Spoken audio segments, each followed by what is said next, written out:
አትናቴዎስ መስቀሮሎስ ተባዕደ ያስቆሮስ ብፁዓን ሐዋርያት ቀዳሞት ሲኖዶስ ጎደሎ ዘይብላ ፍጹም ዘይትሕደስ ተዋህዶ እንዳበሉ ኣዕፊሮም ዲያብሎስ ተዋህዶ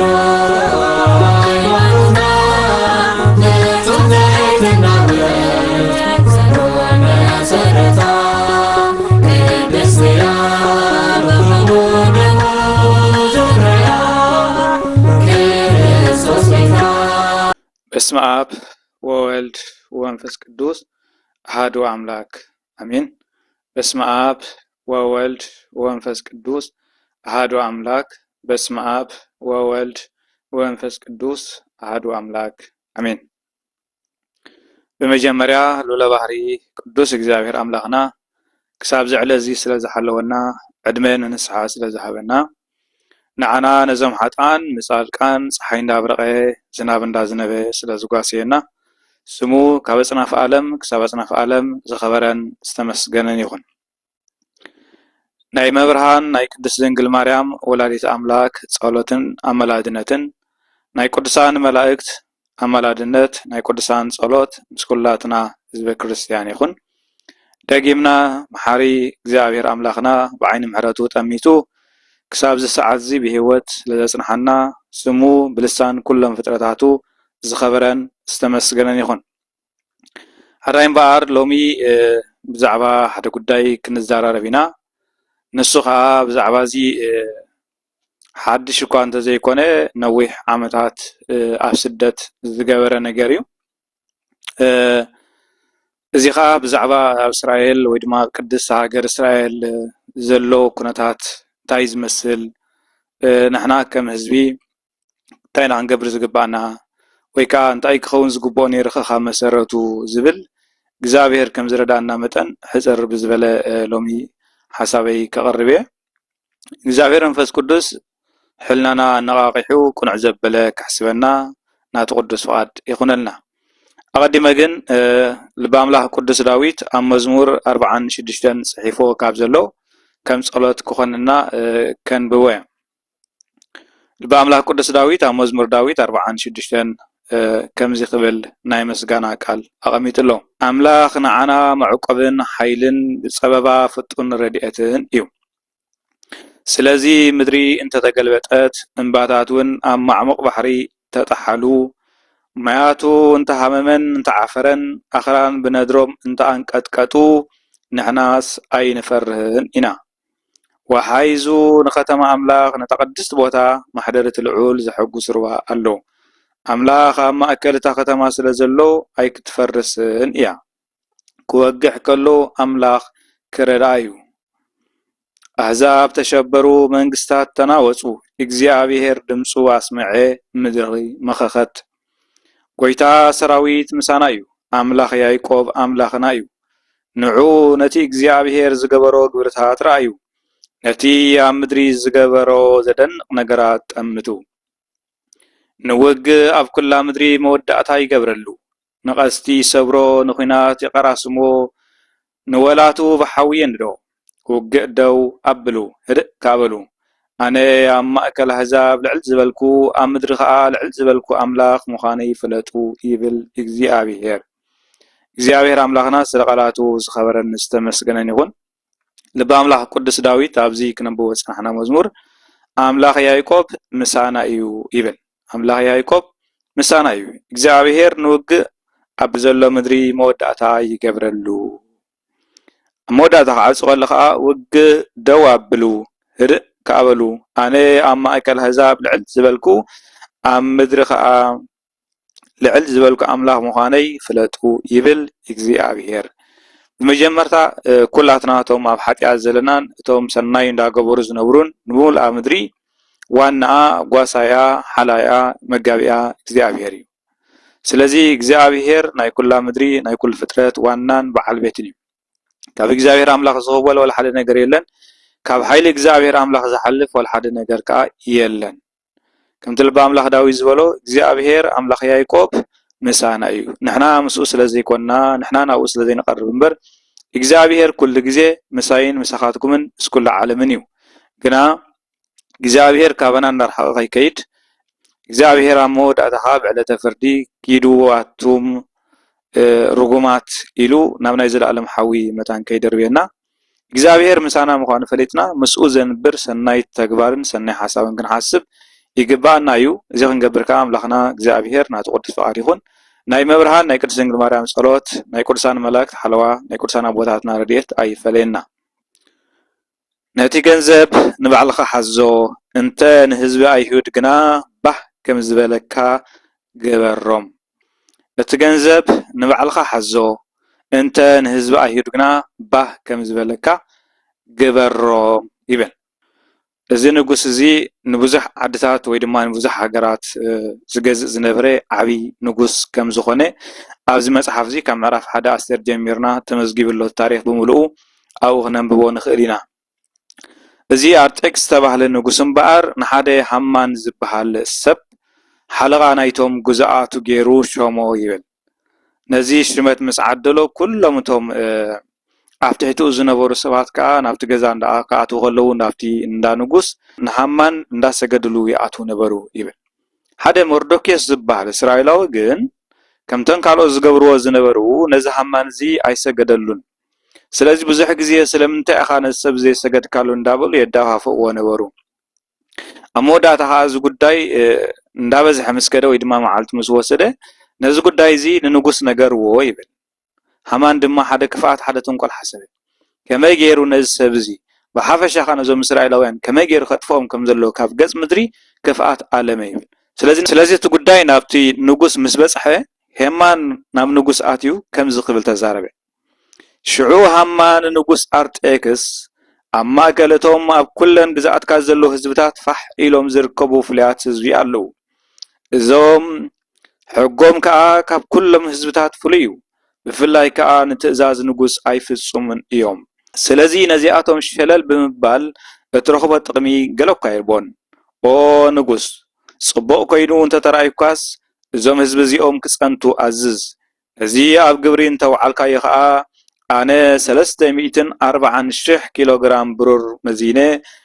نام مزجب نقص كأتو إيه بلا نزوم هزب زيهم نزوم أفجزات كفح لهم زلوا نيبعلهم حق زلوا سبات هزبي انت رأت في خيوم أنا يلو همان سبنت فايكو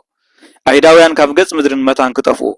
أهداويان كفجز مدرن ترأت في خيوم نستقبار زين تراوي الكايو أنا همان يلو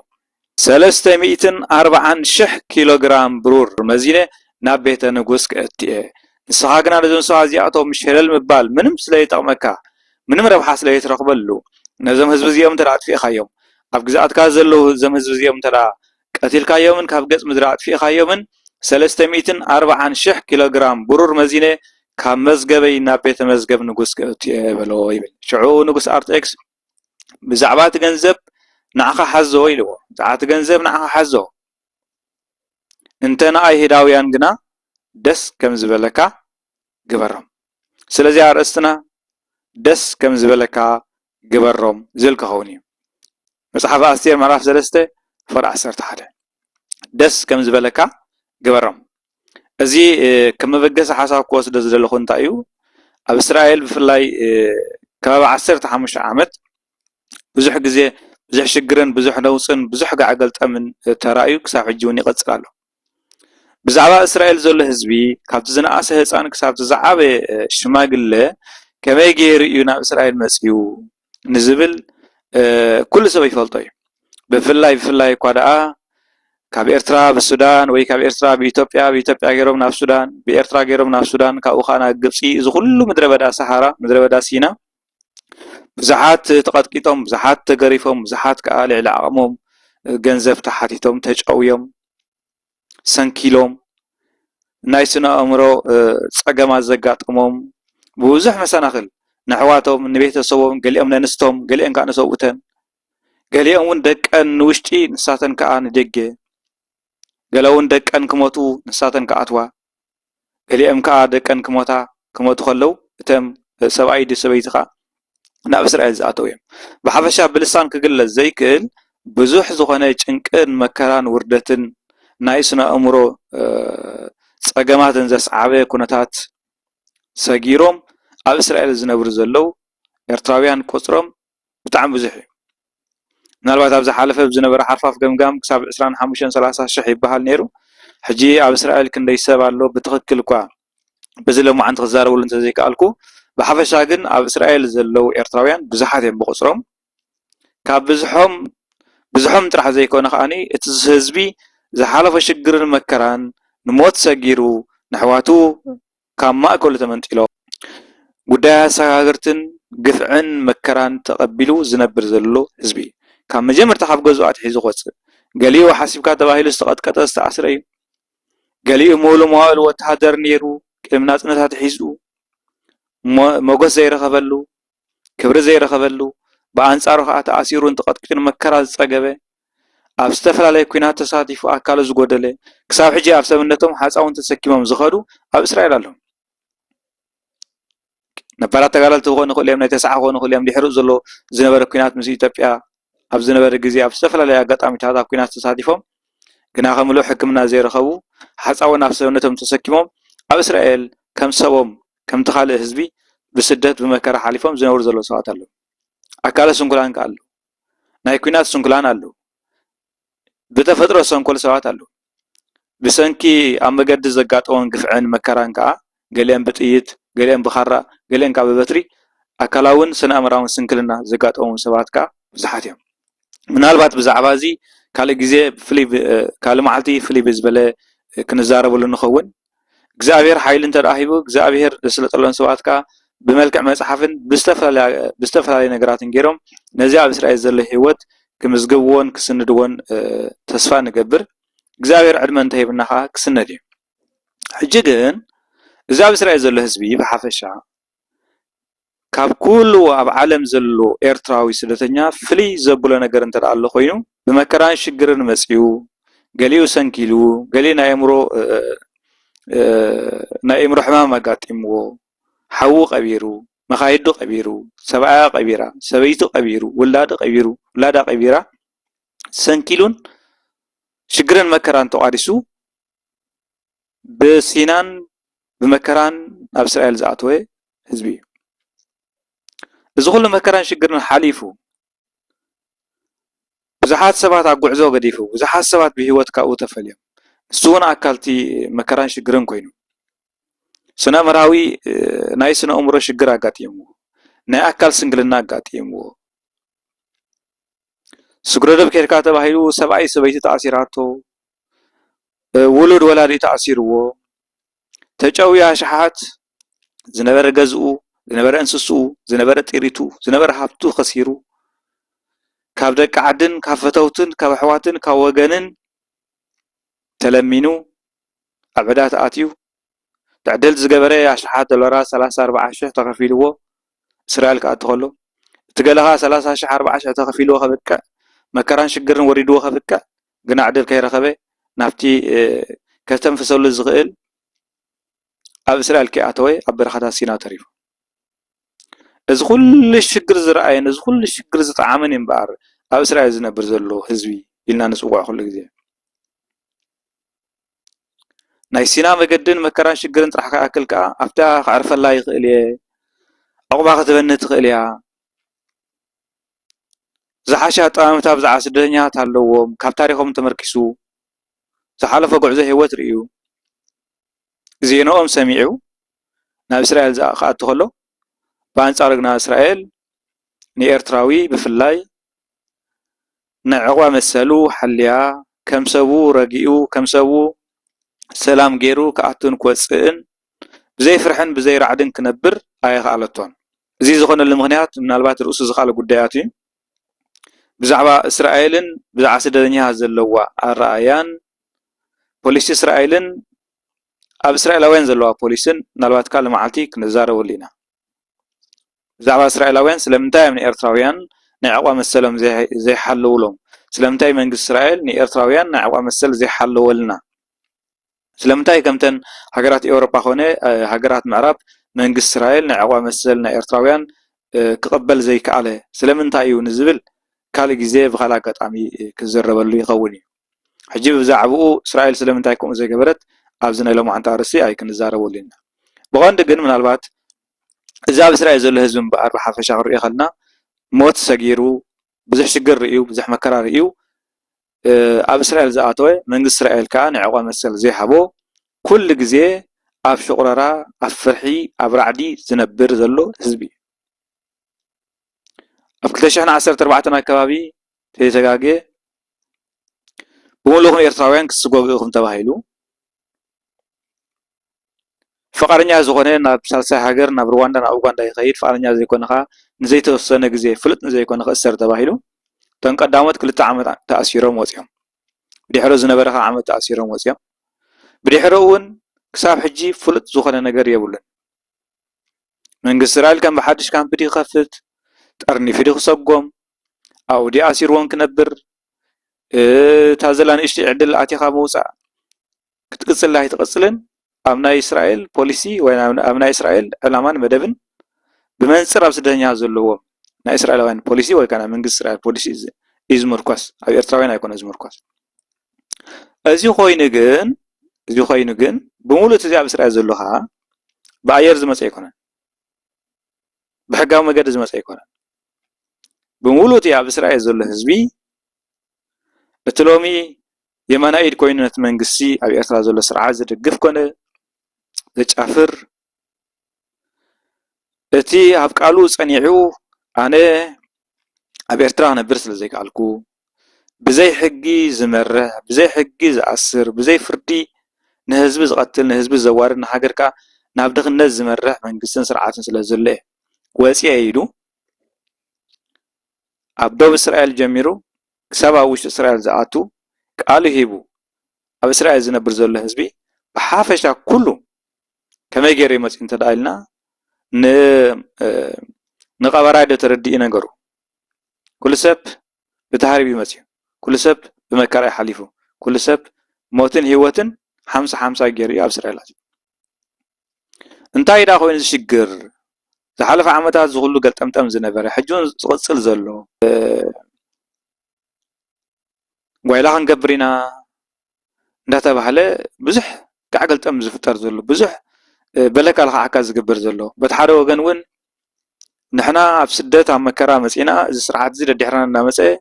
ንህዝብና ከይጨንቕ ንዓና ከሳጉግ መከራና ከንውሕ ኣይንፈቅድን ኢና ንዝበለ ኣካል ከዓ ዝብል ዘሎ ወገን ከዓ ነዚ ሰብ እዚ ብሓፈሻ ናብዚ ህኮት ዘእቲ ዘሎ ምክንያት እንታይ እዩ ብርግፅ እቲ ስርዓት ተሓታት ናይዚ ጉዳይ እዚ ወይስ እቲ ስርዓት እዚ ደዲሕና ክመፅእ የብሉን ኢሉ ዝቃወም ዘሎ ተሓታቲ ወይስ ነቲ ስርዓት ደጋፊ ኣነ YPFDJ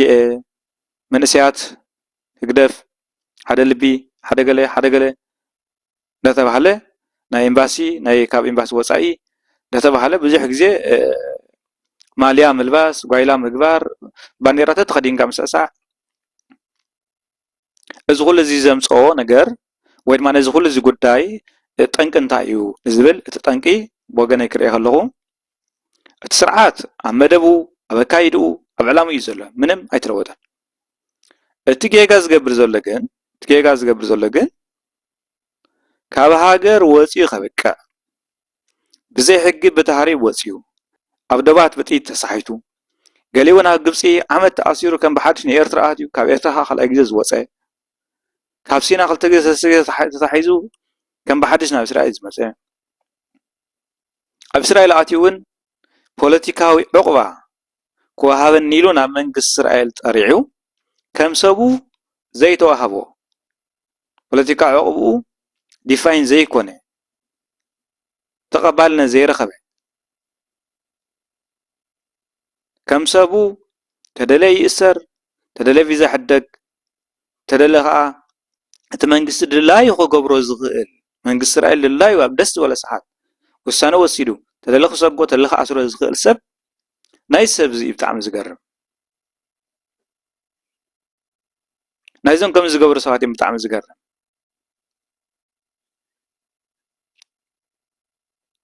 ስለዚ እዞም ሰባት እዚኣቶም ወይ ድማ እዞም ከምዚ ዓይነት ዝገብሩ ሰባት ንመንግስቲ ኤርትራ ናይ ምድጋፍ መሰል ኣለና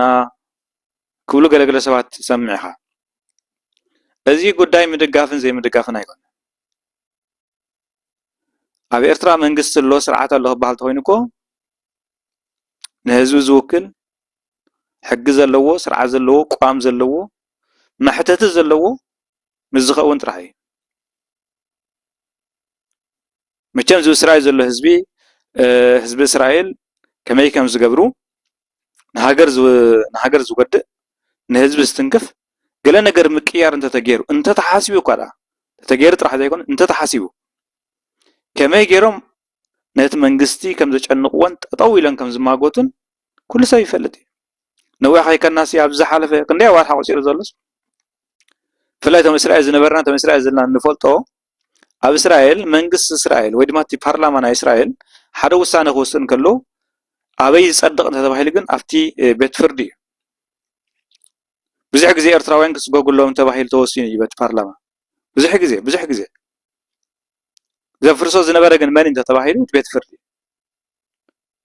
نهولت كعطو يبهال وسانه وسن بيت فردي يفرس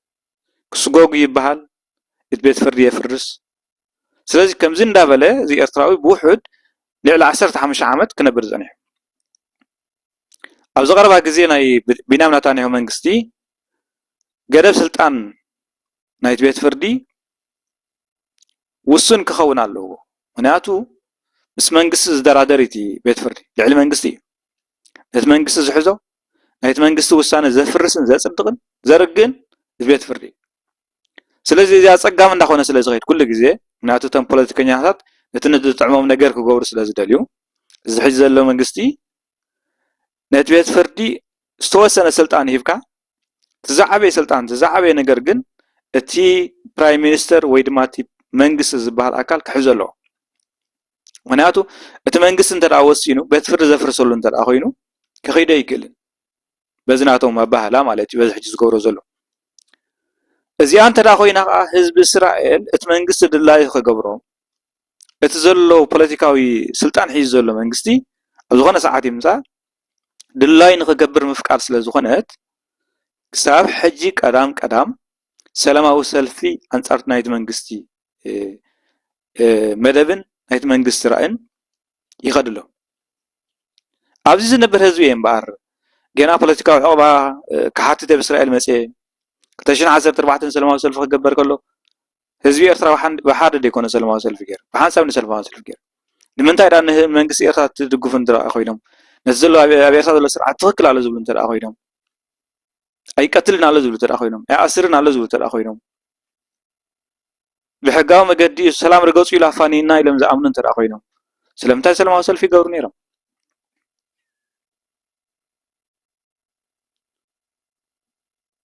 ክሳብ ኤምባሲ ኣሜሪካ ኣብ እስራኤል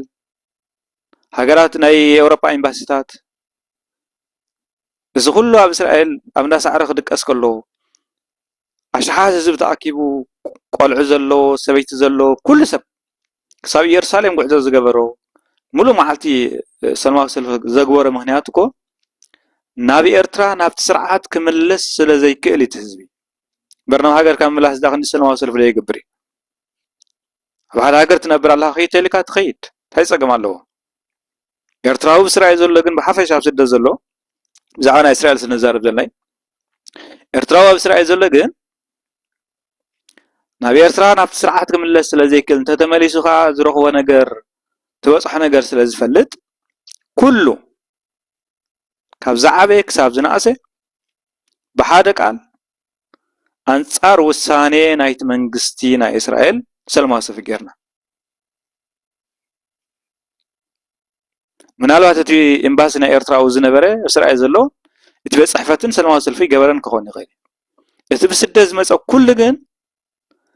እቲያ መንቀሳቐሲት ወረቐት ከይትበላሾ ከይትኽልኦ ናብ ካምፒ ናብ እስር ቤት ከይኣቱ ካብኡ ዝገደደ ከዓ ተኣኪቡ ብሓንቲ መርከብ ዲያ ዋላ ብሓንቲ ኣየር ፅዒኑ መንግስቲ እስራኤል ኣስመራ ከይዕልቦ ሰላማዊ ሰልፊ ገይሩ እስከ ንሕሰብ እስከ ሕልና ዘሎ ሰብ እንተዳ ኮይኑ ብሓቂ ብርግፅ እንተዳ ብናይ ሰብ ሕልና ንሓስብ ኣለና ኮይንና ሲ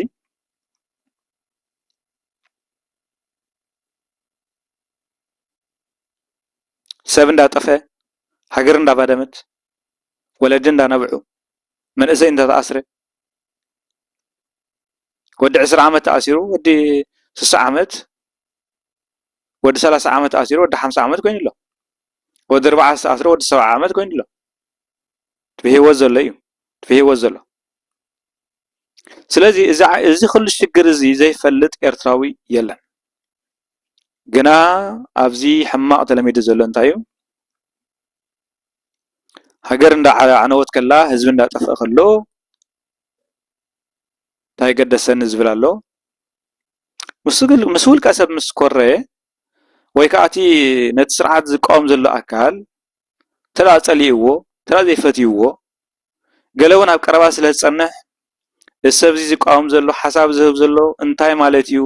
ይጠቅም ድያ ይጠቅምን ኢልካ ምምርማር ንላዕሊ መን እዩ ኣበይ ዓዱ ኣበይ ከባቢ እዩ ንምባል ኣቱ ነዚ ዓይነት ድኽመ ስለ ዝፈልጥ ስርዓት ከዓ ኣብ ውሽጢ ኣትዩ ብዙሕ ስራሕ ሰሪሑ ብዙሕ ጉድኣት ኣምፅኡ 15 ዓመት ዝኣክል ከዓ እዚ ህዝቢ ሰላም ኣይነበረን ስለዚ እቲ ሰላም ክመፅእ እንተደኣ ኮይኑ ሕጂ እውን እቲ ሰላም ኣብ እስራኤል ሰብ ሰላም ረኺቡ ብሰላም ክኣቱ ብሰላም ክወፅእ ሃዲኡ ክመላለስ እንተደኣ ኮይኑ እቲ ብዘይ ቋም ብዘይ ምርጫ ብዘይ ፍቓድ ህዝቢ ን32 ዓመት ኣብ ሕቑ ህዝቢ ኤርትራ ተቐሚጡ ዘሎ ስርዓት ቀፅሎ ድላይ ካገበሮ ህዝቢ ኣጥፍኣዮ ኣብ ርሶ እናበልካ ካብ ዳንኬራ ምግባር ዝሓለፍካዮ መገዲ ሲና ረሲዕኻ ኣብ መገዲ ዝገደፍካዮ ኣሕዋትካ ገዲፍካ ናይ ገለገለ ሰባት ካብ ብጣዕሚ ዝገርም ኣብ ሲና ተጨውዮም 30,000 40,000 ከፍ ኢሎም ተቐጥቂጦም ብፕላስቲክን ብኤሌክትሪክን ሰብነቶም ቆሲሉ ተመሊሶም ነቲ ስርዓት ገለ ሰብ ኣብ ዝተፈላለዩ እስር ቤት ካብ ዓዳቤት ጀሚርና ክሳብ ሚዕጥር ክሳብ ዊዓ ክሳብ ትራክቢ ብዙሕ ሽግርን መከራ ረኺቦም ብዙሕ ግዜ ተኣሲሮም ተቐጥቂጦም ከብቅዑ ከምቲ ኣብ መፅሓፍ ኣስቴር ምዕራፍ 3 ፍቅዲ 11 ዘሎ እቲ ንጉስ ንሃማን እንታይ ኢልዎ እቲ ገንዘብ ምሳኻ ሓዞ እንተ ንህዝቢ ኣይሁድ ግና ከም ድላይካ ግበሮ ምናልባት ምልስ ኢልና ብዛዕባ እታ ኣርእስቲ እንተደኣ ተመልኪትና እንታይ እዩ ዝብል እስራኤላውያን ኣብ ትሕቲ ግዝኣት ምርኮስ ስለ ዝነበሩ እዚ ንጉስ እዚ ከዓ ንእስራኤላውያን ይገዝኦም ነይሩ ከባቢ 127 ሃገራት ይገዝእ ከም ዝነበረ እዚ ንጉስ ተፃሒፉ ኣሎ ኣብዘን ሃገራት እዚአን እስራኤላውያን ወይ ድማ አይሁዳውያን ፋሕ ኢሎም ነይሮም ፋሕዳ ኣይበሉ እምበር ሓደ ፅቡቕ ነገር ናይ እስራኤላውያን ወይ ድማ ናይ አይሁድ ዝነበረ ባህሎምን ስርዓቶምን ሕጎምን ዘይቀይሩ ፅኑዓት ህዝቢ እዮም ነይሮም እዚ ፅንዓት እዚ ዝተዓዘበ እዚ ፅንዓት እዚ ዝተመልከተ ሃማን ከዓ እዞም ሰባት እዚኣቶም ኣብ ኩለን እተን ንስኻ ተመሓድረን ትገዝአን ዘለኻ ሃገራት ፋሕ ኢሎም ኣለው ናቶም ሕጊ ናቶም ስርዓት ኣነባብራ ኣዝዩ ሓያል እዩ ስርዓቶምን ባህሎምን ልምዶምን ዘይገድፉ ህዝቢ እዮም ነዞም ህዝቢ እዚኦም ዘይምጥፋእ ንዓኻ ወላ ሓደ ኣይጠቕመካን እዩ ስለዚ ጠቕመካ ነገር የለን ነዞም ህዝቢ እዚኦም ተራጥፊኻዮም ግን ኣነ 340,000 ኪሎ ግራም ብሩር መዚነ ናብ መዝገብ ንጉስ ክእትየ ነስተውዕል ሕጂ እዚ 340,000 ኪሎ ግራም ብሩር ሃማን ንጉስ ኣርጤክስ ክህቦ ዝደለየ ምክንያት እንታይ እዩ ተባሂሉ አይሁዳውያን እንተጥፊሉ ነዞም ህዝቢ እዚኦም ኣብ ግዝኣትካ ዘሎ ኩሎም እንተራጥፊኻዮም ንጉስ ነዚ ነገር እዚ እንተዳ ፈፂምካዮ ኣነ ብሓጎስ 340,000 ኪሎ ግራም ብሩር ናብ ቤተ መዝገብ ንጉስ ክእትየ ኢልዎ እቲ ንጉስ ከዓ ድሌቱ ሓሳቡ ሓደ ኮይኑ ስለ ዝተረኸበ ከም ዝኽብል መሊሱሉ ሃማን እቲ ገንዘብ ንዓኻ ሓዞ እቲ ገንዘብ ንዓኻ ሓዞ እንተ ንእስራኤላውያን ግን ባህ ከም ዝበለካ ግበሮም ባህ ከም ዝበለካ ግበሮም ኣርእስና እምበር ባህ ከም ዝበለካ ግበሮም ዝብል እዩ ስለምንታይ ናዚ ኣርእስቲ ዝመሪፅናዮ ወይ ድማ ስለምንታይ እዚ ኣርእስቲ እዚ ኣገዲሱ እንተተባሂሉ أبزي كلتا نجار الله كلتا شافات الله بزي حدا تي هامان زبهال مس نجوس مردوكيس زبهال كأجلجالي مس أستير نجستي أبز مصحف زي كلتا يوم دمي قومي واسون مردوكيس نجستي أستير سيد نجوس سلزخنت سلزنبرت نبتا نجست خيدو هو نجستي لوا بيت أبخي هزبخي عبدخي بيت إزاز أواج نايد نجوس بمغري تخف همان يتقفلو رابطكي يتقفلو مسبلا نو نجست أستير نام نجوس أطول ساعات نجزينا ينبرن شعو جنا مردوكيس إلاتو أنا نزنجردين سلسلة محل تنصومنا نسخها نهزبي كم صومو نجرم دحرزي أنا نام نجوس كاتي أفتح صحف ندرام يونايون تا إزبل إنه نجست أستير أبزي ساعتان أبزي محلتان نام نجوس كتأتوا يتغلنا انت رأتي هاز قبلا زرخبا نجر انتا انت تباهيلو سيفيو نقطالي سلازي أستير أبزي وسنة توسن انتاي هزبي كابقص مدري تفعلو نجوس أوجو همان مخاري حبير وإز قداي سلازي بمخري همان هزبي هزب إسرائيل هزب أيهود كابزو تفع أنا نام نجوس كأتي تقتلني يموت دحر هزبي انتا حيترفني آتي እግዚአብሔር حجزني እግዚአብሔር نلبو أسمعو እግዚአብሔር نلبو حلفو نقالي سمعني أبوتاتين سدرابيتين أيهود عليتين تترفقها صبوق إلى مصحف أستير معرف 4 مردوكيوس نتستجبر كل مسفلته تنقص كم زأوجه حزب أيهود كأقتلوا كم استوسنا مستمعه حامغشتي نسني سخاء بعبي دمسي بدل زي بالله حزبي يقتل الله إلونا جرحه بما أكل طاقة ما كوي جمره وجو تقدينكا حامغشتي نسنسكا بيت منقست متاو كل سلازنا برخاء أب أفدق مسبس حيدو بله أفتن أواج نقص بس إحنا هجرات كأيهود أو إلهم كباخي يجمروا مبزحتي أم كأوج أو تقدينهم حامغشتي نسنسهم كباخيون وي كولون جمروا أستير أجرادان سلباتان مردوكيسن زجبرو مسنجروا أزيت تناوسات نمردوكيس كأف كندوج أو زلبسو خدان سردتلو نسجنا أبيو شعو أستير نحده كابتوم نجوس كجلجلوا زمد بلا سلبات نهاتاك صويعة نايتخونت أبصاب كم سألا نمردوكيس لا أخطو هاتاك دما نافتا مردوكيس زلوا بافدق بيت منجستي زلا أدبابي كتما وسأ نايتي نايهود نمتفا بسوسان استعوج تزاز كدحنا هاتاك هابو نافتو نقوس آتيا نهزبا محرد كقبر اللو من تختلمونو ناستير كرئيا لمنو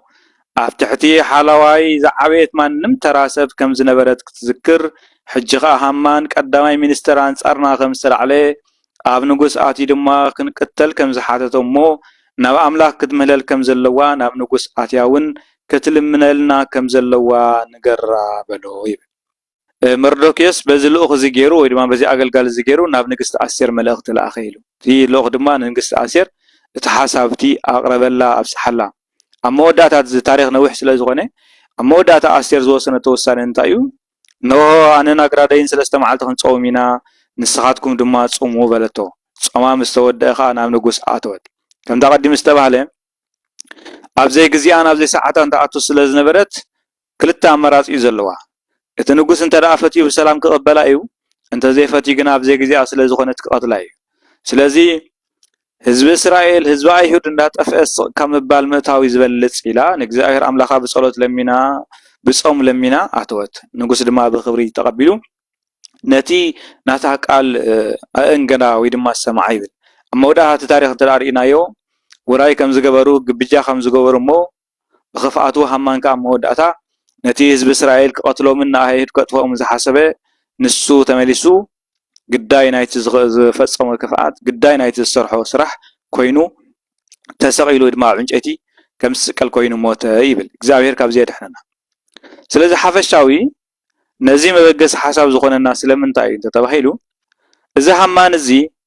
ነቲ ንጉስ ንንጉስ መብጽዓ ዝኣተወሉ ስለምንታይ ተተባሂሉ ህዝቢ እስራኤል ንኽብልጽጉ ህዝቢ እስራኤል ንኽምዕብሉ ህዝቢ እስራኤል ብህይወት ንኽነብሩ ይኮን እንታይ ደኣ ህዝቢ እስራኤል እንተዳ ቀቲልካዮም ንእስራኤላውያን ካብ ገጽ ምድሪ እንተዳ ኣጥፊእኻዮም 340,000 ኪሎ ግራም ብሩር መዚነ ናብ ቤተ መዝገብ ከእትዮ ኢልዋ ኣብ ዝሓለፍናዮ ኣብ እስራኤል ኮነ ኣብ ካልእ ዓለማት ገለ ብፍርሒ ገለ ብጥቕሚ ገለ ብንታይ ገደሰኒ ገለ እውን ነቲ ነገር ኣሚኖምሉ ነቲ ኣብ ኤርትራ ዘሎ ስርዓት ነቲ ንህዝቢ ኤርትራ ብሓፂን ቋሪኑ በርዑት ኣሲሩ ዘሳቕ ዘሎ ንብዙሓት መንእስያት ዝቐተለ ንብዙሓት ፈላጣት ዘጥፍአ ንብዙሓት መጋይሽቱ ንብዙሓት መኻይድኻ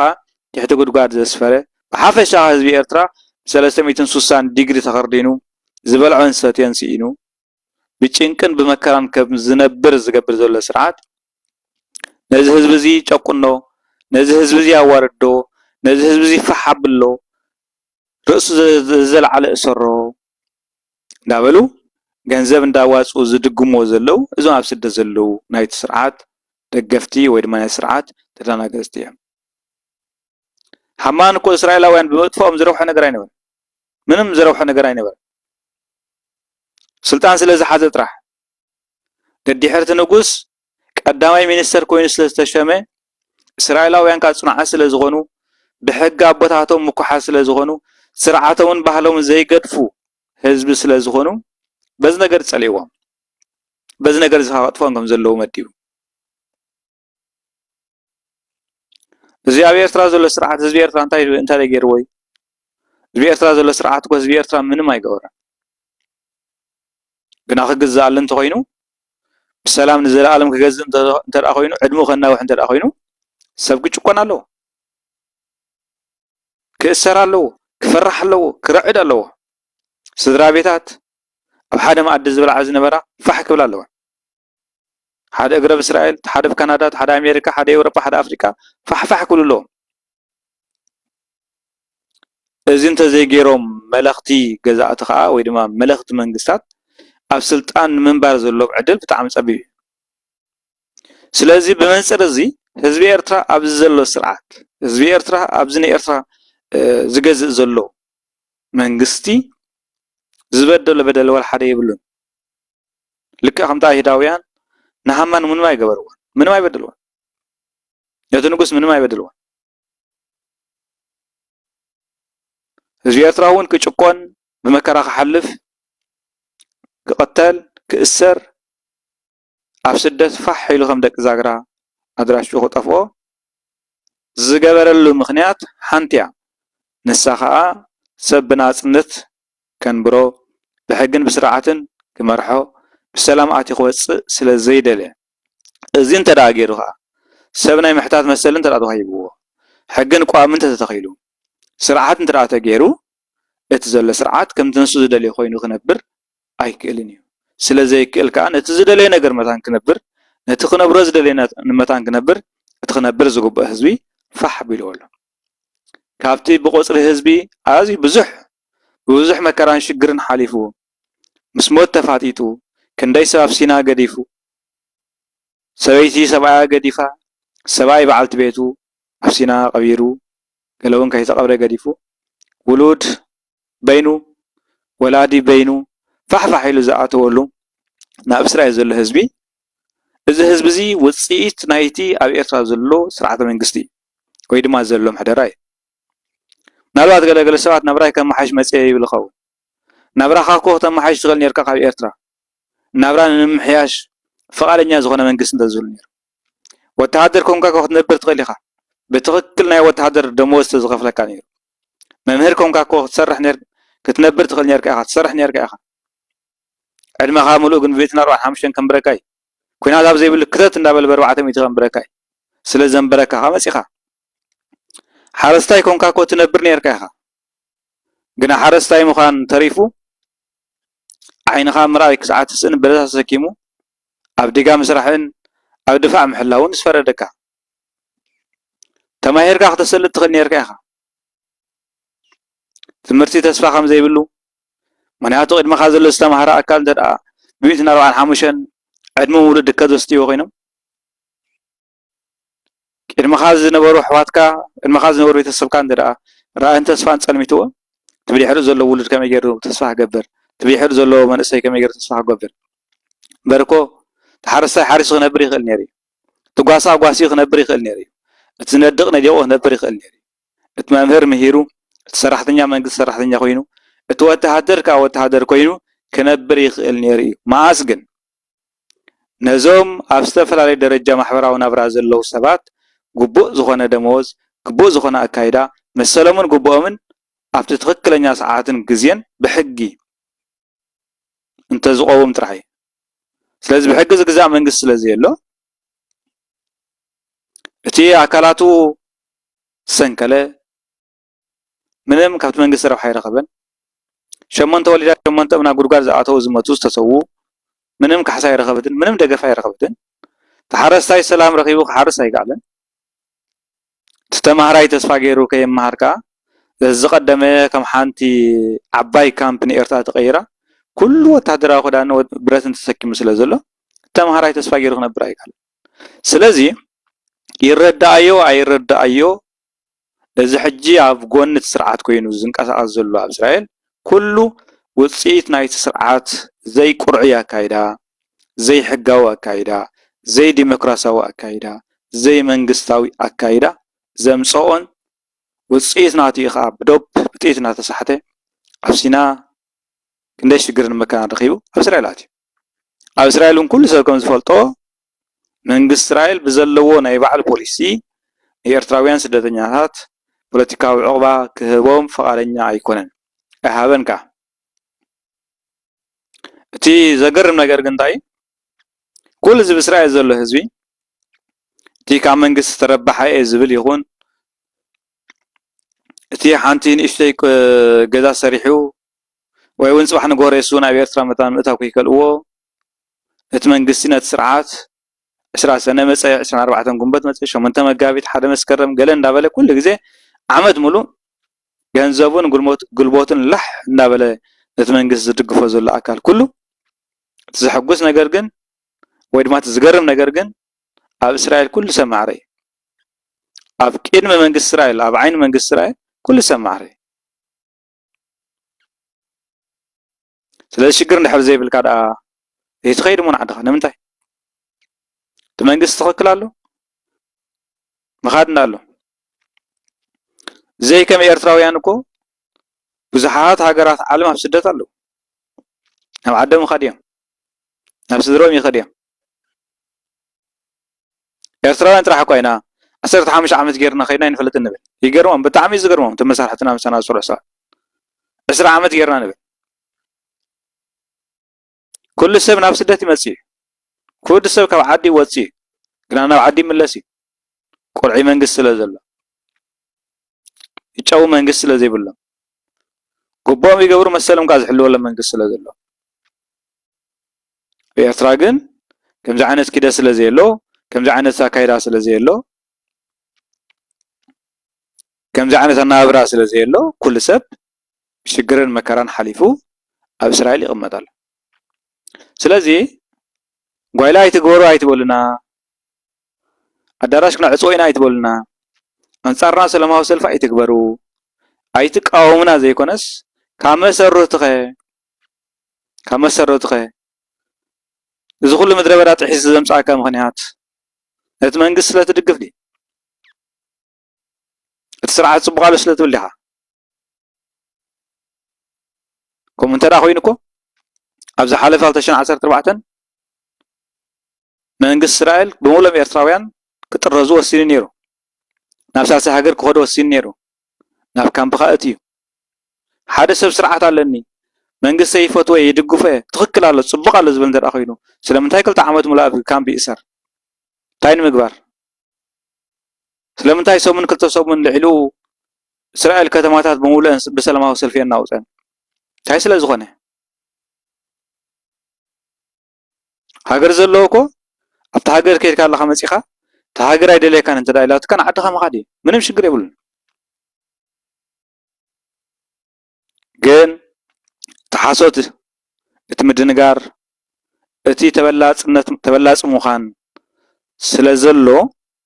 ከም ኩሉ ሰብ ቪዛ ንምርካብ መንቀሳቐሲ ንምርካብ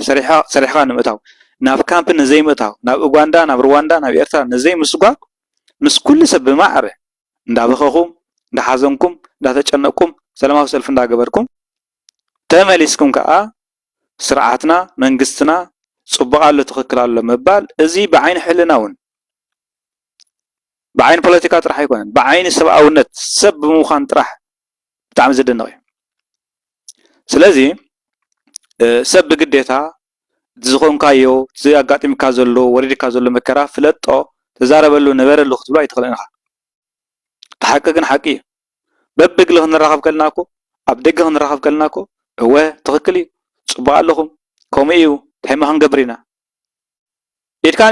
ኢድካ እግርካን ጠሪፍካ ምንባር እኮ ይከኣል እንታይ ደኾይነለ እቲ ካልእ ህዝቢ ምናልባት ገለገለ ሰባት ኣዲኦም ድዮም ኣቦኦም ናብ እስራኤል ንኸምፅኡ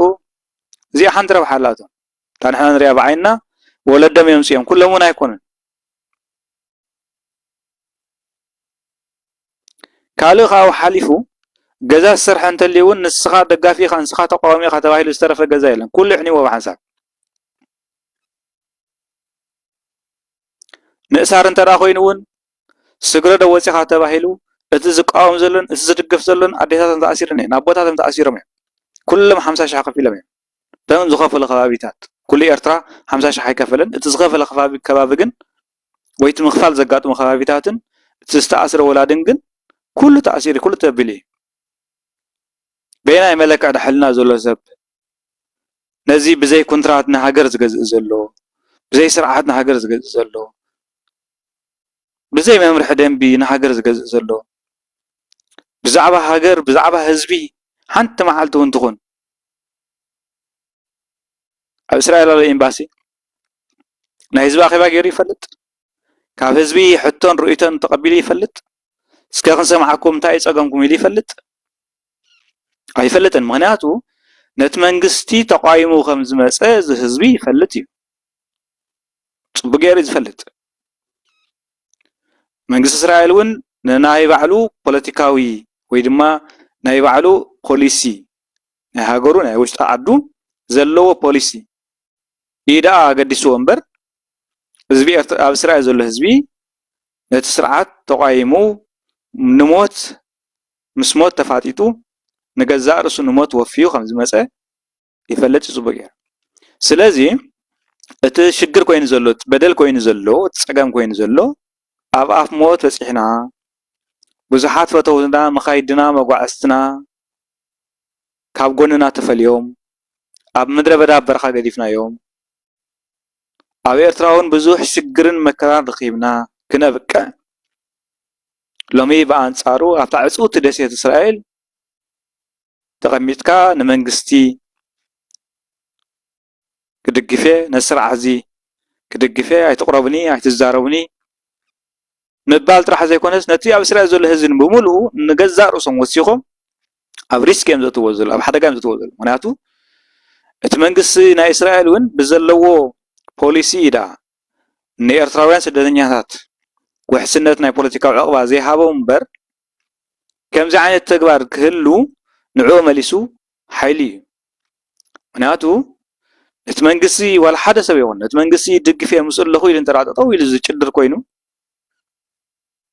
ነቶም ፖለቲከኛታት ብጣዕሚ ረብሓ ኣለዎ ነቲ ብትኽክል ብሓቂ ነቲ ዘሎ ኣብ ኤርትራ ርእዩ መርሚሩ ዘየዋፅእ ኮይኑ ዝረኸቦ ንምቕያሩ ካልእትን መዓልትን ዝፅዕር ሰብ ከዓ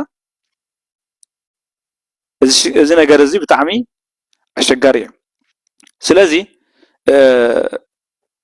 ነቲ ዝቃወም ዘሎ ኣካል ወይ ድማ ነቲ ፖለቲካዊ ዕቑባ ደልየ መፅአ ኢሉ ዕቑባ ዝሓተተ ኣካል ጥራሕ ዘይኮነስ ንባዕሎም እዞም ዘዳኽሩ ዘለው ንባዕሎም እውን ፅባሕ ንግሆ መንግስቲ እስራኤል እንታይ ከም ዝገብሮም ኣይፈልጡን እዮም ምክንያቱ ኩሉ ሰብ ይፈልጥ እዩ ኩሉ ሰብ ይፈልጥ እዩ ስለዚ ካብ ሓሶት ክንወፅእ ይግባአና መጀመርታ ካብ ሓሶት ክንወፅእ ይግባአና እዩ ብፍሉጡን ብዘይፍሉጡን ገንዘቦም ክምጅርጥ ገንዘቦም ክበልዕ እምበር ከም ሰቦም እውን ኣይግበሮ ከም ሰቦም እንተዳ ሞይቶም تبي إرترا زول سرعات يقاوم يدقف زي قدس نتريسا كلتا خميتا أخفيلو إرترا زوتو نرسا زقدف أيكون أب إسرائيل زول إمباسي بزخونة تأمر كدقف زغل إمباسونا أيكون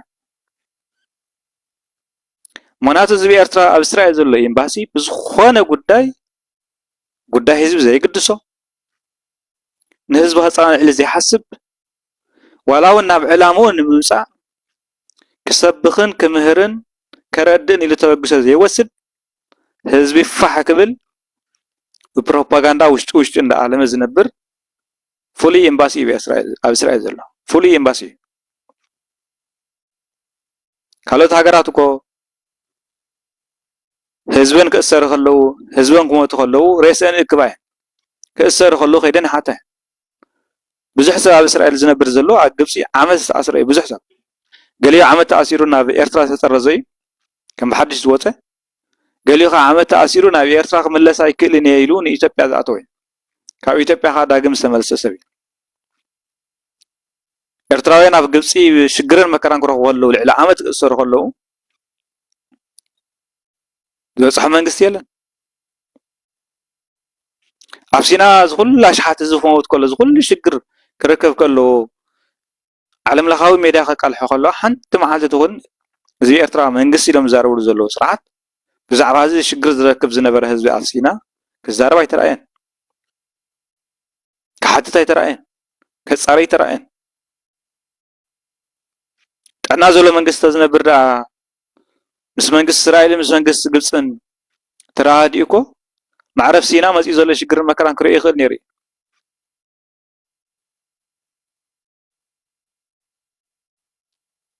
معرف هزو طرف خل نيري سلازي السرعة زيجن يترف ده خبي اعتراض واسع حزبي تبي اعتراض الحزبون سلازي يقدسو نعوز يقدسو ناي سلطانو عدمه ناي سلطانو جزيه من واحد أنبر زعما هزو قطعمن زي قطعمن قداي سلازي يكونه أبسرع زول الحزب مكرا يركب شنك يركب وردة يركب نعوز يقدسو قداي يكونه كما أبسرع زول الحزبي وردة زرخب حزبي يلا سلازي إذا نقرأت زي إزل شجر إزل مكره كحلم تراخينه بعابيو أبتهاجر سلام الرجعتن سرعتن حجن قامن مزخبر تراي ودهاجر بمعرة خبيرو كأتن كوتسن أبزغلو لساعتن جزين إذا أبسرع إزل قداي ودما أبسرع إزل هزبخا شجرو فتحي ودما تفتحوا كبهالي كالي ساف شعجن الشجر كساعي تفتح جن تبي أرتاز النجار كساعي تفتح جن أتي بجنزبو بقلبتو بكل نجارو أنصار حزبي أنصار هاجر زنكاس أزلو قالي فلات يكون بزي فلات قالي برديت يكون بزي رديت قالي خاص إلكا بهاي بلو بستفل عليه مجدي بستفل عليه قداي أو مرس الاستقانة أفكندي زرب زل حق ديو سلامتاي كي يقاموا له سلامتاي كنزمن قص خمسي قبروا له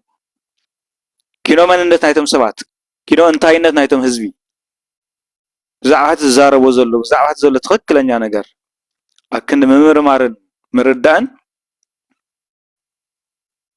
ما في سرعات منم ربح زي رخبله كابتي زقام زل أكل نلعلي منم ربح زي بله سلازي إزم صايو تحالف عمتات شجرن مكران نيرو حجون تزحالف شجرن مكران دم فساد متان كدقم ناي امباسي إنا تباهيلهم ناي امباسي إنا زبلو ناي حد اللي بينا زبلو تتسايلهم أبز حالفه أما حوار ميدا زروح وقنيم كمسرتو ناي امباسي انت داخونكا ناي حد اللي بي ويدما نايت منقص أقل دقافي اتبل تداخونكا أب إسرائيل زو قرابع نجر ولا حدا يلا إسرائيل كل سوا مراسي نبرك نبرل زغ عدو كيفان دحرنا يتسرع الدقافي خونكا سلمتاي نيرتاي تغيد سلمتاي باسبورت كي كان كلا حقريت زيت وص إذا كان يكونن سلازي يكون حق سلازي يكونه حسد سلازي يكونه مع نمسبنا بإرترا كيدو كنبر يخيليلو سلازي أمن كل سبكة بمعرض لزفلطات قداي جناس في الناس زمسو قالي خا بلد زمسو قالي وانت قدسن زمسو قالي خا قالون أنصار مخان بحث لزبلو إذا بسرعة زل هزبي شجرو مكرو سدتو صابو خياخلو تملسنا بحشوية نباسي نمقتال نمسنكال زعدن كنتات كخيدن خنقاساسن نعزب صنيحنا إنا حجو نرئ لنا إذا حلف وإذا حسب مكران شجر رخيبو حجي مكران شجر نممصا انتاي قدسوه تاي تربحوه كم زبلنا سرعات بتوكل يربحيو يترفدو كاب إرترا مولا بإسرائيل تأكيد زل هزبس تحانتي أو حانت ما عدت أكب زنبرة سدراون فح بمبالا تبي إرترا سرعات رو حلو أما عدت أم أنت داخنك حسابك حد خون غليو رأيت خاخت مخاخر تغلقها جز نجز كترى تغلقها فح أنت دالك عن فحلكاي سلزي تهزون حد خون سلزي دليو سب حد أنت داخوينو حد البنت داخوينو حد حساب أنت داخوينو بزعمات زلو مكران شجرن حدا عينت رديت ندرا له خينو كالي يترف كاب إسرائيل تسرعات زرخ بجنزب يقولون نتحمق بحدا دمسي بحدا قال عقب قبل تهزبي بحدا قال بحدا لسان سرعات حقن كجبر كصوعي سلازي زمتان كيكون اتنايتي سرعات حساب ويد مانايت سرعات ريتو بوليتيكانيا مخانا يدلني فلطيو እታ ብስራኤል ዘሎ ህዝቢ ግን ብፍላይ ከኣቲ ኣብ ጎኒ ስርዓት ኣለኹ ዝብል ህዝቢ ግን እንታይ ስለ ዝረብሐ እዩ ከም ሰቡ ደይኮነን መዓልቲ ቆፂሮም ዝቦ ዘሎ እስራኤላውያን ወረቐት ከም ህዝቢ ደይኮነን ኣብ ካምፕ ዝእሰር ዘሎ ከም ህዝቢ ደይኮነን ዝፅርፍ ዝውዕል ዘሎ ንዑ ፍሉይ ዝተዋህቦ ነገር ኣሎ ስለዚህ ዝተፈለየ ነገር ክሳዕ ዘየሎ ኩሉ ሰብ በበረኻን ብሽግርን ብሞትን መከራን ዝመፀ ብመከራኻ ዝነብር ሰብ ክሳዕ ዝኾነ ኩሉ ሰብ ከም ሰቦም ልቢ ገይሮም ከም ሰቦም ኣስተውዒሎም ከምቲ ሃማን ከምቲ እቲ ንጉስ ነቲ ሃማን ንኣይሁድ ድላይካ ግበሮም ዝበሎ እቲ ስርዓት ኣብ ኤርትራ ዘሎ ድላይ ግበር ዘይኮነስ ኣደብ ክሕዝ ስርዓት ክገብር ዜጋታት ተኸቢሮም ክወፁ ደቂ ሃገር ዝኸብሩላ ሃገር መታን ክትከውን ማንም ድሌት ዘይኮነስ ብሕግን ስርዓትን ክምራሕ ከም ዘለዎ ከም ሰቦም ብሓደ ልሳን ክዛረቡን ስለ ገዛእ ርእሶም ስለማንም ኣይኮነን ስለ ገዛእ ርእሶም ስለ ዓዲ ኣቦኦም ስለ ርስቶም ዓዊ ኢሎም ክዛረቡን ክምጉቱን ይግብኦም ምናልባት ግን ከምቲ ኣቦታት ዝብልዎ ጎይታውን ኣብ ወንጌል ይልዎ ዘሎ ተምሃራይ ከመምህሩ እዩ ሓሳብ ንምሃብ ርእይቶ ንምሃብ ንምክታዕ መሰል እንተደኣ ዘይወሃበካ ኮይኑ እቲ ዘሎ ስርዓት ሰብ ርእይቱ ንክህብ ንክቃወም ርእይቶን ሓሳብን ሂቡ በዳህ ንክኸውን ከምኡ ገይሩ ነቲ ዘገልግሎ ኣካል ኣይሃንፆን እዩ ወይ ድማ እቲ ናሳዕቢ ብከምኡ ኣይሃንፆን እዩ ምክንያቱ ሓደ መምህር ንተምሃርኡ ሕቶ ክሓቱ ርእይቶ ክህቡ ክምልሱ ርእሰ ተኣማንነት ዘለዎም ኮይኖም ኣብ ክላስ ክርከቡ እንተደኣ ሃኒፅዎም ምንም ሽግር የብሎምን ኣብ ዝኾነ ሰዓትን ግዜን ኢዶም ሓፋቢሎም ሕቶ ይሓቱ ርእይቶ ይሂቡ ሙሉእ ኮንፊደንስ ኣለዎም ሙሉእ ርእሰ ተኣማንነት ኣለዎም ስቕ በሉ ከይትዛረቡ እንዳበለ ዝምህር መምህር ተደኣ ኮይኑ ከዓ ነቲ ንሱ ዝበሎ ጥራሕ ክሰምዑ ነቲ ዝፀሓፎ ጥራሕ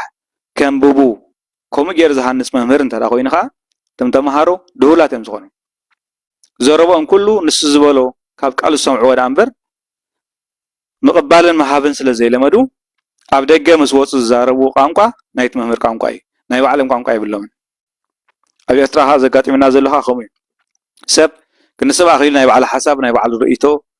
ምስ ግዜ ዝኸይድ ምስ ስርዓት ምስ ቅዋም ምስ ስርዓተ መንግስቲ ምስ ኣነባብራ ህዝቢ ዓለም እውን ትነብሮ ዘላ ኣነባብራ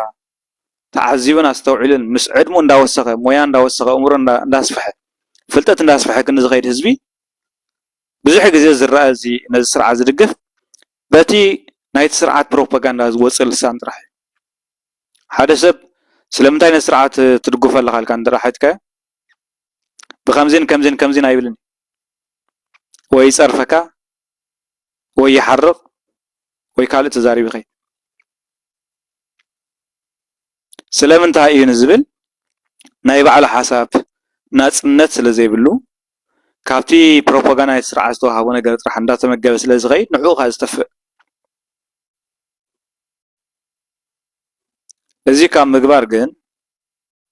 እዚ ህዝቢ መከርኡ ይኣኽሎ ሽግር ይኣኽሎ ስደቱ ይኣኽሎ ካብ ስድሩ ፋሕ ምባል ይኣኽሎ ናይ እምሮ ጭንቀቱ ይኣኽሎ ናይ ኣካላቱ ስምብራት ይኣኽሎ ኣይፋላ ንስርዓት እዚ ክሞተልየ ክቆመልየ ዝብል ተኮይኑ ግን ኣብ እስራኤል ኮይኑ ይኮነን ክቆመሉ እኮ ኩላትና እኮ ንፈልጥ ኢና ሓንቲ ጥይት ኳሕ እንተኢላ እኮ እስራኤል ገዲፉ ዝኸይድ ናይቲ ስርዓት ደጋፊ የለን ክኸይድ ዝኽእል ኣካል የለን ስለዚ እንታይ ንምባል እዩ ብሓሶት ካብ ምባር ምስ ሕልናኻ ካብ ምበኣስ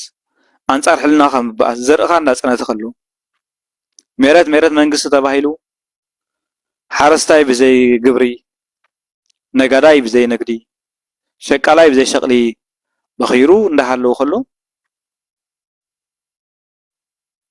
ኣብ ክንዲ ትክኸውን ዝግብኦ ነገር ምግባር ትኽዝረ ዝግብኦ ነገር ምዝራብ ዓገብ ክበሃለሉ ዝግብኦ ዓገብ ምባል ጽቡቕ እንተዳ ኮይንካ ጽቡቕ ካብ ምባል ንላዕሊ ብሓደ ድምፂ ወይ ድማ ብሓደ ቃል ጥራሕንቲ ስርዓት ብድጋፍ ጓይላ ምጽዋት ንዕንዳር ተዳ ኮይኑ ሓደ ነቲ ሃገር ኣይርባሓን ነቲ ህዝቢ ኣይርባሓን ስርዓት ግና ክነብር ይኽእል እዩ ብኻልኣይ መጠን ተራእዩና ካብ ብዛዕባ እስራኤል ንዛረብ ክሳዕ ዝሃለና ከዓ ንዖም ነቶም ንስርዓት ዝድግፉ ዘለዉ ይኹኑ ነቲ ስርዓት ዘይድግፍ ዘሎ ኣካል ብሓባር እንተርእይናዮ ኣብ እስራኤል ክረኽቦ ዝኽእል ረብሓ ወላ ሓደ የብሉን ብኣንጻር እኳ ደኣ መንግስቲ እስራኤል ኣብ ዘለዎ ውሽጣዊ ፖሊሲ ኣንጻር ስደተኛታት ተወሳኺ ደርዒ ይኾነ እሞ ነቲ ዝሓስቦ ዘሎ ወይ ድማ ነቲ ዓመታት እንዳሰላሰሎ ዝኸደ ነገር ከዓ ሓደ መዓልቲ ኣብ ተግባር ንኸውዕሎ ብጣዕሚ ደፋእ ነገር ወይ ድማ ሓጋዚ ነገር ይኸውን ማለት እዩ ስለዚ ማንም ሰብ ይትረፍ ኤርትራዊ ንኤርትራዊ ማንም ሰብ ምስ ማንም ሰብ ክበኣስ ደም ክፋሰስ ክትሓራርም ክስንክል ከሰንክል ጉባእ ኣይኮነን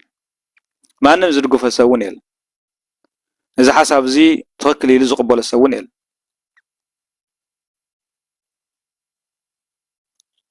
ክበኣስ ክሓርም ክቐትል ከሰንክል ኢሉ ዝጓዓዝ ሰብ እውን ክንደና ክህሉ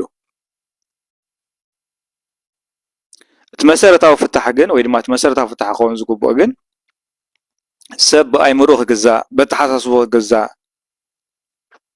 ብሓቂ ክግዛእ ብሕልና ክግዛእ ዝኽእል እቲ ዝበለፀ ነገር እዩ ኣብ ትንቢተ ዳንኤል ምዕራፍ 3 እንተዳ ኣንቢብናስ ነቢይ ዳንኤል ኣዛርያ ኣናንያ ሚሳኤል ዝበሃሉ ካብ እስራኤል ብምርኮ ናብ ባቢሎን ዝወረዱ ሰባት ነይሮም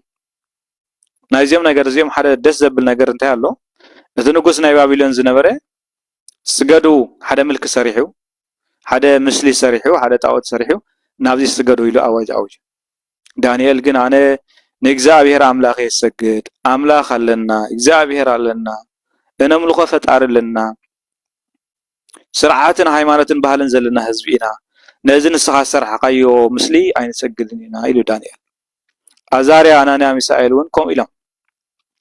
እቶን ሓዊ ኣዳልዩ ንኣናንያ ንኣዛርያ ሚሳኤል ናብ እቶን ሓዊ ከእትዎም ክሓስብ ከሎ እግዚአብሔር ኣምላኽ ከድሕነና እዩ እግዚአብሔር ክድሕነና እንተ ዘይፈተወ ግና ነቲ ንስኻ ዘዳልኻዮ ምስሊ ኣይንሰግድ ሰብ እግዚአብሔር ፈቂድዎ እግዚአብሔር ሰናይ ፈቃዱ ኮይኑ ኣብ ዘለናይ ዘመን ኣብ ዘለናይ ደረጃ ኣብ ዘለናይ እዋን እታ ንደልያ ሃገር ሰላምን ፍትሕን ቋምን ዲሞክራስን ሰፊንዋ ክርኢ ፃዕሪ እዩ ተዘይኮነ ግን ተዘይርከበሉ ግን እግዚአብሔር ፈቃዱ እንተዘይኮይኑ ግን ነቲ ንህዝቢ ዘጥፍእ ዘሎ ሃገር ዘበርህ ዘሎ ህዝቢ ዝቐትል ዘሎ ህዝቢ ዝጭቁን ዘሎ ስርዓት ምምላኽ ምስጋድ ጉባእ ኣይኮነን ልክ ኣናንያ ኣዛርያ ሚሳኤል ኣብ ባቢሎን እዮም ነይሮም ኣብ ትሕቲ መንግስቲ ባቢሎን ኣብ እስራኤል ዘሎ ህዝቢ ተሰዲዱ መፂኡ እምበር ብምርኮ ኣይኮነን ምናልባት ፖለቲካዊ ዕቑባ መንግስቲ ኣይተቐበለሉን ከም ሰቡ ሰሪሑ ንኽኣቱ ናፃ ዝኾነ ወረቐት የብሉን ራእይ የብሉን ተስፋ የብሉን تخونه ግን ኣብ ትሕቲ ምርኮ ይኮነ ዝነብር ዘሎ ኣብ ትሕቲ ጭቆና ይኮነ ዝነብር ዘሎ ስለዚ ዝሓሸ ካብቲ ናይ ኣናንያ ናይ ኣዘራ ሚሳኤል ዝበለፀ ህይወት ዕድል እቲ ኣብ እስራኤል ዘሎ ህዝቢ ኣለዎ ምርጩ እዩ ግን ነቲ ስርዓት ከገልግል እየ ብገንዘበይ ብጉልበተይ ነዚ ኣብ እስራኤል ዘሎ ህዝቢ ከዓ ሽግርን መከራን ከብዝሓሊ እየ ከጨንቆ እየ ፖለቲከኛታት ናይ እስራኤል ንረብሖም ከም ዝቀይርዎ ክገብር እየ ምእታው ሙፃእ ክኸሎ እየ ነዚ ህዝቢ እንተበለ ናቲ ምርጫ እዩ ከም ኣናንያ ከም ኣዛርያ ከም ሚሳኤል ኣይፋል ብሕጊ ደኣ ብስርዓት ደኣ ብቋም ደኣ ተበለ ከዓ ምርጫ እዩ ጽባሕ ንጎ ግን ዝሓለፈ ሽግርን ዘሎ ሽግርን ምኽንያት ኮይኑ ክርከብ እንተኽኢሉ ብታሪኽ ተሓታቲ ክኸውን ይኽእል እዩ እዚ ሕጂ ዘሎ ዝህሉ ናይ ሎማዓንቲ ጽባሕ ንዝመጽ ወለዶ ታሪኽ እዩ እዚ ስለ ዝኾነ ሕልናኻ ዘይምሻጥ ሸለልካ ዘይምኻት ተገደሰኒ ዘይምባል አንጻር ቃልካ አንጻር እምነትካ አንጻር ኣእምሮኻ ዘሎ ሓሳብካ ዘይምፍጋስ ዝሓሸ ነገር እዩ እዚ ዘብለኒ ዘሎ ምኽንያት እንታይ እዩ ምክንያቱ ኣብ እስራኤል ክንነብር ከለና ወይ ድማ ኣብ እስራኤል ከለና ብጀካቶም ውሕዳት ባፃብዕቲ ዝቁፀሩ ኩሎም እቶም ነቲ ስርዓት ጠጠው ኣቢሎሞ ዘለው ብገንዘቦም ብጉልበቶም ኣለና እንዳበሉ ዝፍክሩ ይኹኑ ድምፆም ዘይስማዕ ብዘይገድስ ኩሎም ነቲ መንግስቲ ኣሚነምሉ ወይ ድማ ትኽክል ኣሎ ኢሎም ኣይኮኑን ምክንያቱ ብሓንሳብ ኢና ንፋለጥ ኢና ኣብ ክንዲ ምስተሓዎም ተራዲኦም ብሰላም እንዳነበሩ ዝኽእልዎ ከየበርክቱ ግን ተቐንዲ ሽግር እንታይ እዩ እንተተባሂሉ ናይ ገለ ሰባት ተበላፁ ምዃን እዩ በቃ ሃገር ዝጠፍአት ትጥፋእ ተለምዐት ትልማዕ ገዛ ይሰርሑ ወይ ቤተሰብ የምፁ የእትዉ ገለ ከዓ ምንም ኣብ ኤርትራ ዘሎ ነገር እንታይ ከም ዝግበር ኣምር ዘይብሎም ሰባት ካሉ ውሕዳት እዮም እምበር ኣምር ዘይብሎም ኣሎ ገለ እውን ብከብዶም ዝተፈላለዩ ነገር ንጥቕሞም ንዝንኦም ኣሚነምሉ ረዒሞምሉ ዝኣተዉ ሰባት ካሉ ኩሎም ክሪኦም ከለና ብድምር ግን ብመከራን ሽግርን ሓሊፎም ሕጂ እውን ኣብ እስራኤል ብመከራን ሽግርን ዝነብሩ ካብቲ ነቲ ስርዓት ዝቃወም ዘሎ ምንም ዘፍሊ ሂወት ዘይብሉ እዮም ጽባሕ ንጎ መንግስቲ እስራኤል እክብ ኢለን ተጓሒፎም ከዓ ብሓንሳብ ዝጓሓፉ እዮም ክኣትዉ ዘይክእሉ ክወፁ ዘይክእሉ እዮም ኩሎም ኣብኣ ተዓፅዮም ዘለዉ እዮም ኣብ እስራኤል ተዓፅዩ ዘሎ እዩ ምንም ካብቲ ካልእ ህዝቢ ዘፍሊ ነገር የብሉ ስለዚ ጽባሕ ንጎ እውን ብሰላም ኣቲና ብሰላም ክንወፅእ እቲ ብሂወት ዘሎ ወላዲ ድዩ ውሉድ ድዩ ሓዊ ድዩ ሓፍቲ ድዩ ጎረቤት ኣዝማድ ብሓፈሻ ሃገር ኣብ ደገ ዘሎ ናብ ውሽጢ ዘሎ ተሓቂፉ ዝእከበሉ ኣጋጣሚ ዝእከበሉ መዓልቲ ክመፅእ እንተዳ ኮይኑ እዚ ከምዚ ዓይነት ዕብዳን እዚ ከምዚ ዓይነት ጽላለ ክተርፍ ብዝኽእል ጥራሕ እዩ እዚ ዓይነት ዕብዳን እዚ ዓይነት ጽላለ እንተተሪፉ እቲ ህዝቢ የፅንዕ ዘሎ ስርዓት እውን ብከምቲ ከፅንተሉ ዝፀንሐ ብከምቲ ክኸዶ ዝፀንሐ ናህሪ ክኸይድ ዘለዎ ተኽእሎ ብጣዕሚ ፀቢብ እዩ ስለዚ እቲ ብእስራኤል ዘሎ ህዝቢ መከሩ ይኣኽሎ ሽግር ይኣኽሎ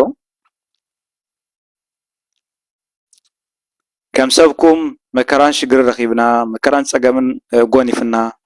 ስለዚ ኣብ እስራኤል ፖለቲካ ዕቑባ ክንሓትት ኢና መፂና ኢልኩም ክተብቅዑ ኣንጻር ሕልናኹም እትነብሩ እንታይ ገደሰኒ እትብሉ ንህዝቢ ሰብ ምስ ሞተ ከይተረፈ ንቤተሰብን ንኣዕሩኽትን ተጨንቑ ጽባሕ ንጎን ተሜትኩም ኤርትራ ይተኣትኑኹም እስራኤል ከም ካልእ ሃገራት ኣይኮነትን ተዓፂና ኢና ዘለና ስለዚ ጽባሕ ንጎ እውን ናብ ኤርትራ ክንስጎ ከለና ንስኻትኩም ግዳይ ክትኮኑ ኢኹም እናበልኩም ውሽጢ ሰብ ተጨንቑ ዘለኹም ተፈራርሑ ዘለኹም ከዓ ምስ ብግዚኡ ኣደብ እንተገበርኩም ናብ ልብኹም ተተመለስኩም ምክንያቱ ኩሉ ሓላፋ እዩ ሎሚ ጽባሕ ኣይኮነን ሜረት ክወግሕ እዩ እዚ ከምዚ ዓይነት ተግባር ንስሙ ጥዑም ስለ ዘይኮነ ንታሪኹ ጥዑም ስለ ዘይኮነ ብዓብዪ ኸ ነዚ ሕጂ ዘሎ ኩነታት ይኹን ንህዝብን ንሃገርን ኤርትራ ስለ ዘየርብሕ ክትሓስብሉን ክተስተውዕሉን ጽቡቕ እዩ أتي شجر الله مكر الله هزبي طفى الله مكران شجرنا حليفنا هنا بزي مسينا تجافعنا تواردنا هزبنا ونوارد الله حجر توارد الله إلى زعم من سبكة نزعم من العلماء تتخكل إلى زعم من النجر بقى جواب بسرعات بحقي كبر سب زي تنكف كبر رأسون بزي وارد حجرن حورة سون بزي يصرف الجواب خيدي كبوي بحال عاقب خيد كبوي ሃይማኖት ዓቂቡ ከይድ ግቦ እዩ ስርዓት ክብረታቱ ዓቂቡ ከይድ ግቦ እዩ እቲ ብኤርትራ ዘሎ ስርዓት ሃይማኖት ኣፍሪሱ ስርዓት ኣፍሪሱ ስርዓት ክብሪ ኣፍሪሱ ስርዓት መንግስቲ ኣፍሪሱ ኩሉ ፍሪሱ ዝኸይድ እዚ ነገር እዚ ይቃወም ኣለኹ ንዝብል እውን ስርዓት ኣፍሪሱ ዝኸይድ ተኮይኑ ባህሊ ፍሪሱ ዝኸይድ ተራ ኮይኑ ሃይማኖት ፍሪሱ ዝኸይድ ተራ ኮይኑ እቲ ናይ ሕብረተሰብ ሃብቲ ዝበሃል ነገር ከም ኣምር ሒዝዎ ከይ ዘይክእል እንተራ ኮይኑ ولا حد تسعري تدخم ترجم زبالة يقول سلازي السلازو خناه شجر كام عدام ناب زيد اللي ما قدي ناب زيد اللي أنفت كام غات كين مخلو أتلب خبر زجبا كين مخلو نحلو نقسم مع زجبا بحلو نخيز زجبا أتي كم سبو مكران شجر رخيبو أب إسرائيل أتي خبكة بزحات زفتوان بزحات عبيتنا أشونا مدربدا تاريخهم نعوم حديقو بهو التاريخ خبكة تمليسو أبغون السرعة الله اللي زي عندر أبغون الله مسوني أبغون الله ما يقربني له ذكر زل أكل بتعمزيب بمورال كونه بحلنا كونه بpolitika كونه ترينا يون تغكل أيقونه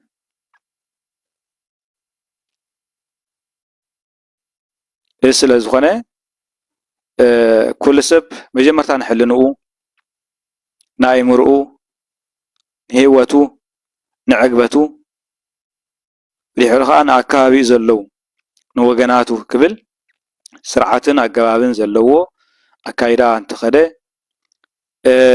نتي هاجر زبادم زلو هزف حزب زلو ولاد ززختم زلو ولد ززختم زلو خا تخيل كعقب مبالي تخيل كان مفتح من مسعي تذكر كخا حنقال زي مخاني زيت زبالة أنا قاري مناتو نمانم أفسد زلي هنا وش عاد زلو زربح سرعات كوينو أي فلتن نالوات كابت الزقاوم زلا كان العذر واحد زلومكو سجماي من ورن قلنا كلاتنا بمعرنا حلف زلنا كل سبق بمعري حليف بمعري إذا حلف زلنا سلازي كابت الزقاوم زلا أكان ربحة زبلس ربحة قصع زي بالكام ما أنا مغنياتك قصع زي بالكام أبايتا شبط نجر كافتز بهزلون لعلك سعزيلو تاي أبترح بايتا تاي أب هو منقستي الكامزرة سرعة اللي الكامزرة سلازي منارات بزاعات سرعات بزاعات منقستي زيادة خال معلتي وينما بخال مدرخ يزرب لي حافي شاقن زي هزبي شقروا أقول له زي أفسد الزلو كنديش تقرن كنديش أقامن سعيرو بعدين فارخان بوزح مكراز حلف زلو بوزح شجر زنبر زلو ناي امرو صقب ناي امرو حمام ناي اكل حمام سنكلنا بزح اقاطيمو زنبر زلو حزبي كان حالي اللي يقباني كلكو قابا لوكو اقيزا قبرا يعللني اقيزا مرعا خايبكني سلازي كالب زعاتي بوليتيكاو فلتات زلو بإرترا شجر زلو مكرا أسفحنا مفلات المتنتان انتريفس تبي إسرائيل زلو مكرا نمعلك أخلي تبي إسرائيل زلو مكرا أتي حزب إرترا زلو نبرة زلو أبي إسرائيل نبعلو أخلي هاي بوليتيكا مهور مسيو كمهرا يدلني بزعبي إرترا تنتان ما هبايدلني تزن برا زلو نبرة نبعلو تسوى أبي إسرائيل زلو نبرة زلو نبرة نبعلو بتعم أخلي سلازي خونه حزبي نابزيد اللي أنفت نابزيد النجر مخان روحات سرعة برن ما نم زي ربح تزرقف زلا يربح تزقام زلا يربح سلازي نقول سلازي يربح كل سبب تتخكل يا مسمور انتخده نقول سبوي نقول سب سبوي معناته مسيلو لومي اي تردون ترديو ون دائما دايلد اي قبر اللمبر تاقويلا بمقبارو أدراش بمكرايو قي حدان بمخدانو كالب بملباسو جنزوي زغفل زلو ورح مسا عمد مسا خا ناي كمزي ناي كمتي ناي كمزي ندابلو ما عاد جنزوي جنزوي زمتال زلمبر من بده ترفنا قريلا السلازغنا كالوت ديك زيغا كالوت ديك هاجر زفلطو ديك حالا عدتا زفلطو قداي تملسنا نحنا قوانت كنكون قوانت كنا خانتي صبغ يلن سرعات يلن ህዝቢ ጠፋ አለ ሃገር ጠፋ አለ ዝብል አካል ከዓ አፍካ ሕጽ ጽቡቅ አለ ሃተረገጽ ኤርትራ ዘሎ ህዝቡ እንደላይ ይግበረቱ ኤርትራ ዘሎ ስርዓት ንኸትብል ንኸተተግብር ንዝግበር ዕንደራ እሞኻ ጽባሕ ንገው ውፅኢቱ ደማ መፍሳስን ኣብ ምስንካልን ኣብ ምሟትን ዘስዕብ እንተደኣ ኮይኑ ካብቲ ካብ ኤርትራ ዘሎ ስርዓት ዘፍሊ ወላ ሓደ ነገር የለን ኤርትራ ዘሎ ስርዓት ብረትን ሽጉጥን ሒዙ እስራኤል ክመጽእ ኣይክእልን ስለዚ ኣብ ክንዲ ብረትን ሽጉጥን ሒዙ ዝመጽእ ኣብ ክንዲ መእሰር ገመድ ሒዙ ዝመጽእ ስለዚ ብመንጌሪ ነቲ ህዝብኻ መከራ ዘምጽኣሉ ኣብ ኤርትራ በኣካል መከራ የምጽኣሉ ኣብ ስደት ከዓ በቶም ንዕኡ ዝግዝእዎ በቶም ንዕኡ ዘገልግልዎ ኣካላት ገይሩ ከዓ መከራ የምጽኣሉ እዚ ስለ ዝኾነ እቶም ነዚ ነገር እዚ ንፈልጥ ዕትብልና ንዕላማና ክንቆም ምዛዓበደ ምስ ፀለለ ክንፅለል ኣይግባእን እቶም ከም ዓይነት ተግባር ትፍጽሙ ዘለኹም ከዓ መጀመርታ ንዓኸሙን ስለ ይጣዕመኩም ዘሎ ከም ሰብኩም ስለ ዝኾነ ትመከራ ዝረኸበኩም ዘሎ ምስ ግዜ ክትመሃሩ ይግባእ እዩ 15 ዓመት 20 ዓመት ብሓደ ቋንቋ ይዘረብን ካብ ሰብኩም ፍልይ ዝበለ ራህዋ ረኺብኩም ሰላም ረኺብኩም ካብ እስራኤል ኣትኹም ትወፁ እንተትኾኑ እኮ ድሓን ነበረ ምክንያቱ ረብሓ ኣለዎ ስለዚ እታ መከራ ብሓንሳብ ክሳዕ ዝኾነት እታ ካምፕ ምእሳር ብሓንሳብ እያ ታብ ሲና ዝነበረ ሽግር ብሓንሳብ እያ ጽባሕ ንግሆ እስራኤላውያን ሽግር ፈጢሮም እንተዳና ካምፕ እትዮም ወይ ድማ ካልእ ሽግር ክፈጥሩ ተኾይኖም እውን ብሓባር ክሳዕ ዝኾነ እንተውሓደ ነዘን ነገራት እዚአን ዝርዳእ ሰብ ኣሽሓት ከፊሉ ነቲ ስርዓት ክድግፎ እየ ኣነ ዋይፒኤፍ ዲጄ ኣነ ሓደ ልቢ እየ ኣነ ሓደ ሳምቡ እየ እናበለ ንህዝቢ እስራኤልን ብዝያዳውነት ኣብ ስደት ብመከራ ዝነብር ዘሎ ኤርትራዊ ኣብ እስራኤል መከራን ሽግርን ከምፅኣሉ ኣይመሓሰበን ስለዚ ልቢ ምባል ይግባዩ እግዚአብሔር ኣምላክ ከዓ ሰላም ሂቡ ጽባሕ ንግሆ ውልድን ወላድን ሓውን ሓፍትን ዝረኣየሉ እታ ንጽበያ እታ ንምንያ ብሕግን ብስርዓትን ብዲሞክራሲን እትእለን እትመሓደርን ሰብ ኣብ ትሕቲ ሕጊ ማዕረ ኮይኑ ዝነበረላ ኤርትራ ክትመጽእ እያ ርሑቕ ኣይክኸውንን እዩ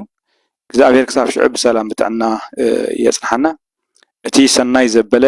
እቲ ጥዑም ዘበለ ዜና ኣብቲያ ንፈትዋ ዓድናን ሃገርናን ከርእየና ኸ ናቲ ቅዱስ ፈቃድ ይኹን ብሓፈሻ ግን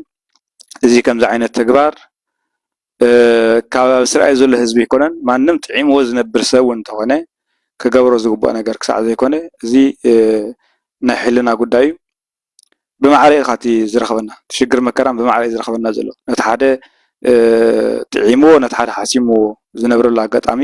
ስለዘየሎ በዚ ነገር ዘይክሪኦ ኩላትና ጽቡቕ እዩ ብሓፈሻ ግን ነዚ ህዝቢ እዚ ናብ ህውከት ናብ ሽግር ናብ ዘየድሊ ባእስን ዕግርግርን ዝመርሕ ዘሎ ኣካል እቲ ነቲን ምባል ኣገዳስነት ዘሎ ይኮነን